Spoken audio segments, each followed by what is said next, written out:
At the outset, we must remind ourselves that the solemn promise of the Sustainable Development Goals is to leave no one behind. That is why we remain committed to meeting the needs of the poorest and the most vulnerable by building the next generation infrastructure to realize their aspirations. And infrastructure is not just about creating capital assets and generating long-term return on investment. It is not about the numbers. It is not about the money. It is about people. It is about providing them highly quality, dependable, and sustainable services in an equitable manner. People must be at the heart of any infrastructure growth story. And that is exactly what we in India are trying to do. As we scale up the provision of fundamental services in India, from education to health, from drinking water to sanitation, from electricity to transport, and much more, we are also tackling climate change in a very direct way.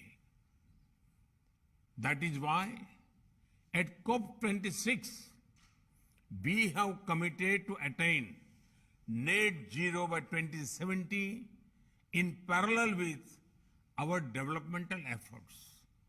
Friends, the development of infrastructure can unleash human potential in remarkable ways, but we must not take our infrastructure for granted.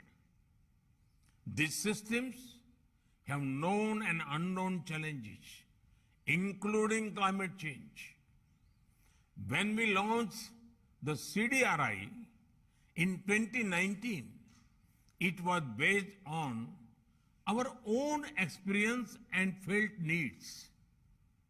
When a bridge gets washed away in floods, when a power line is broken by cyclonic winds, when a communication tower is damaged by forest fires, it disrupts the lives and livelihood of thousands of people directly. The consequences of such infrastructure damage can last for years and affect millions of people. So, the challenge before us is quite clear.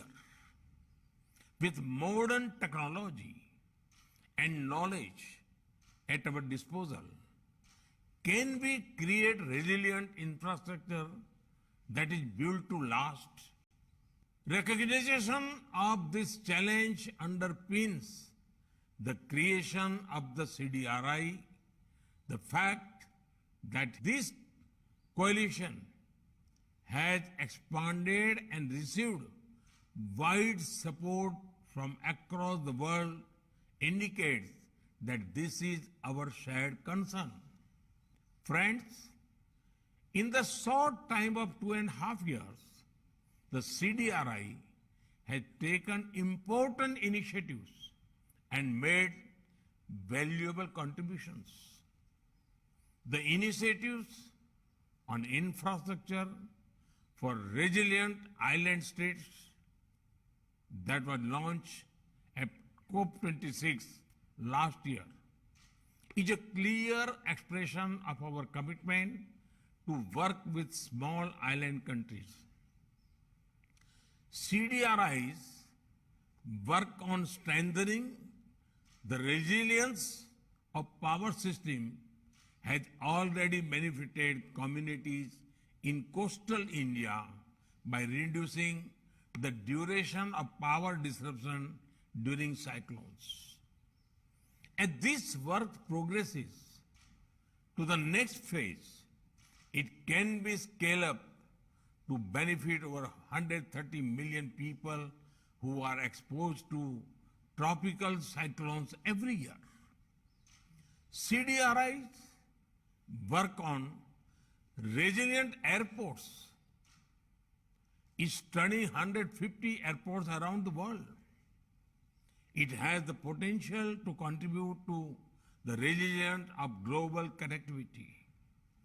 The global assessment of disaster resilience of infrastructure system that is being led by CDRI will help create global knowledge that would be immensely valuable.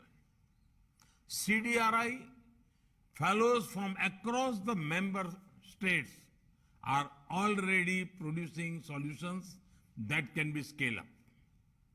They are also creating a global network of committed professionals that will help shape a resilient future to our infrastructure systems. Friends, to make our future resilient, we have to work towards a resilient infrastructure transition, which is the primary focus of this conference.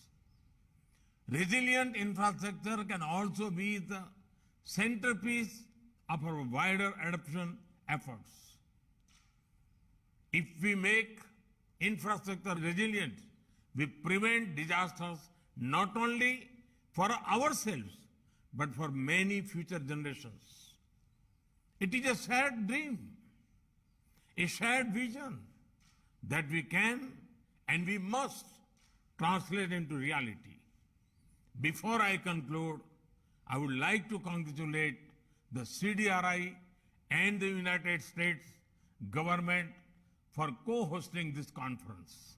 I also wish to extend my best wishes to all partners who have co-created this event. I wish you all fruitful deliberations and productive discussions. Thank you. Thank you very much.